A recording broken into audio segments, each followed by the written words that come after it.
Good morning students. बेटा हम third chapter revise कर रहे हैं अभ्यास का, निर्मला, सांप और सियाल। इसमें संज्ञा व उसके भेद के बारे में बताया गया है। संज्ञा तो आपको पता है किसे कहते हैं। किसी व्यक्ति, वस्तु, स्थान, भाव आदि के नाम को क्या कहा जाता है? संज्ञा। इसके तीन भेद हैं, व्यक्तिवाचक, जातिवाचक और भाववाचक। आपके जातिवाचक के दो भेद हो जाते हैं आगे, समूहवाचक और द्रव्यवाचक। बेटा इसमें फर्स्ट क्वेश्चन है कि व्यक्तिवाचक संज्ञा किसे कहते हैं? किसी व्यक्ति स्पेसिफिक नाम को क्या कहा जाएगा? व्यक्तिवाचक संज्ञा। जातिवाचक संज्ञा जहाँ पे पूरी संपूर्ण जाति को संबोधित किया जाता है उसको जातिवाचक संज्ञा कहा जाता है। भाववाचक जहाँ पे हमें किसी के गुण या भाव का पता चले, खुशी गम आदि का पता चले, वहाँ पे भाववाचक संज्ञा होती है। जिस चीज़ को हम फील करते हैं उसको हम भाववाचक संज्ञा कहते हैं। फर्स्ट क्वेश्चन है बेटा यहाँ पे, अभी जो वाक्य आपने पढ़े उन वाक्यों में से संज्ञा शब्द छांट कर लिखिए। तो आपकी बुक के फर्स्ट पेज पे वाक्य दिए गए हैं, उनमें से आपने संज्ञा शब्द छांटने हैं। सियाल, माँ, झोंपड़ी, बहादुरी, पिता, लहनू, भाई भोया, मुस्कान, खुशी, निर्मला। सेकंड क्वेश्चन है बेटा, अब इन संज्ञा शब्दों को नीचे दी गई श्रेणियों में लिखिए। व्यक्तिवाचक संज्ञा में सियाल, लहनू, भाई भोया, निर्मला। यहाँ पे स्पेसिफिक नाम हो गए, ये किसी व्यक्ति के नाम हो गया। अगर व्यक्ति आदमी लिखा होता तो सारी जातिवाचक में आता वो, तो यहाँ पे नाम दिए गए हैं तो ये व्यक्तिवाचक हैं। जातिवाचक संज्ञा में पिता, माँ, झोंपड़ी। भाववाचक संज्ञा में खुशी, बहादुरी, मुस्कान। नीचे दी गई परिभाषा को पूरा कीजिए। किसी भी व्यक्ति, वस्तु, स्थान, जाति या भाव के नाम को क्या कहा जाएगा? संज्ञा। फोर्थ क्वेश्चन है बेटा, नीचे दिए गए वाक्यों में से व्यक्तिवाचक संज्ञा शब्दों पर घेरा लगाइए। सियाल ने निर्मला को भाग जाने के लिए कहा। सियाल और निर्मला।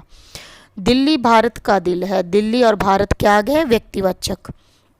ताजमहल बहुत सुंदर इमारत है, तो ताजमहल क्या आ गई? व्यक्तिवाचक संज्ञा। गंगा नदी का उद्गम गंगोत्री से होता है। गंगा और गंगोत्री क्या आ गई? व्यक्तिवाचक। नदी क्या आ गई? जातिवाचक में आएगी नदी तो। रीना, पूजा और सीमा में गहरी दोस्ती है। रीना, पूजा, सीमा ये व्यक्तिवाचक संज्ञा है। नीचे दी गए वाक्यों में जातिवाचक संज्ञा शब्दों पर घेरा लगाइए। यहाँ से जंगल बहुत दूर है। जंगल क्या आ गया? जातिवाचक संज्ञा। सांप बड़ी जोर से फुफकारा। सांप क्या आ गया? जातिवाचक संज्ञा। पेड़ों से फल लटक रहे हैं। पेड़ और फल क्या आ गए? जातिवाचक संज्ञा। हम भारत देश के नागरिक हैं। देश और नागरिक क्या आ गए? जातिवाचक संज्ञा। कक्षा में बच्चे बैठे हैं। कक्षा और बच्चे क्या आ गए? जातिवाचक संज्ञा। 6 क्वेश्चन है बेटा, नीचे दिए गए वाक्यों में भाववाचक संज्ञा शब्दों पर घेरा लगाइए। हमारे व्यवहार में विनम्रता होनी चाहिए। व्यवहार और विनम्रता क्या आ गए? भाववाचक संज्ञा। महात्मा बुद्ध ने शांति, दया और प्रेम का संदेश दिया। शांति, दया और प्रेम क्या आ गए आपके? भाववाचक संज्ञा। पहाड़ की चढ़ाई बहुत कठिन है। चढ़ाई क्या आ गई? भाववाचक संज्ञा। परीक्षा समाप्त होने के बाद लड़कों की खुशी देखने लायक थी। खुशी क्या आ गई? भाववाचक संज्ञा। हमें अहिंसा के पथ पर चलना चाहिए। अहिंसा क्या आ गई? भाववाचक संज्ञा। नीचे दिए गए शब्दों से भाववाचक संज्ञा बनाकर लिखिए। अमीर, अमीरी। बुरा, बुराई। लंबा, लंबाई। बच्चा, बचपन। लड़का, लड़कपन। क्रोधी, क्रोध। दयालु, दयालुता। गरीब, गरीबी। नीचे दी गई प्रत्येक जातिवाचक संज्ञा के आधार पर दो दो व्यक्तिवाचक संज्ञा शब्द लिखिए। अब जातिवाचक से हमने किस में कन्वर्ट करना है? परिवर्तित करना है व्यक्तिवाचक में। शहर दिया है तो ये जातिवाचक है, पूना और आगरा। लड़का, मोहन, सोहन। पुस्तक, चंपक, गीता। नदी, गंगा, यमुना। पर्वत, हिमालय, अरावली। नेता, मोदी, महात्मा गांधी। 9 क्वेश्चन है बेटा, नीचे दिए गए दो दो व्यक्तिवाचक संज्ञा शब्दों के आधार पर एक एक जातिवाचक संज्ञा शब्द लिखिए। कि अब व्यक्तिवाचक में, अब वो किस में करना है आपने, परिवर्तित जातिवाचक में।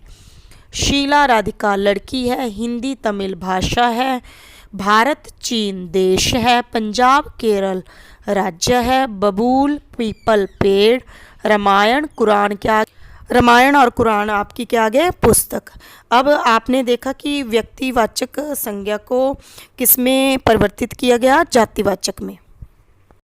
नेक्स्ट क्वेश्चन है बेटा आपका, नीचे दिए गए संज्ञा शब्दों का वाक्य में प्रयोग कीजिए। वीरता, वीरता की कोई परिभाषा नहीं होती। सुनील, सुनील 7वीं कक्षा में पढ़ता है। बच्चे, बच्चे मैदान में खेलते हैं। कलम, बच्चे कलम से लिखते हैं। भीड़, कल बाजार में बहुत भीड़ थी। खंड क में कुछ शब्द दिए गए हैं, खंड ख में उनके अर्थ दिए गए हैं। रेखा खींचते हुए शब्द को उसके अर्थ से मिलाइए। दैत्याकार, दैत्य के आकार वाला। सुखद, सुख देने वाला। आकर्षक, प्रभावित या मोहित करने वाला। अद्भुत, अनोखा। नीचे दिए गए शब्दों के दो दो पर्यायवाची शब्द छांट कर लिखिए। कपड़ा, वस्त्र, अंबर, सांप, व्याल, अहि, दैत्य, असुर, राक्षस।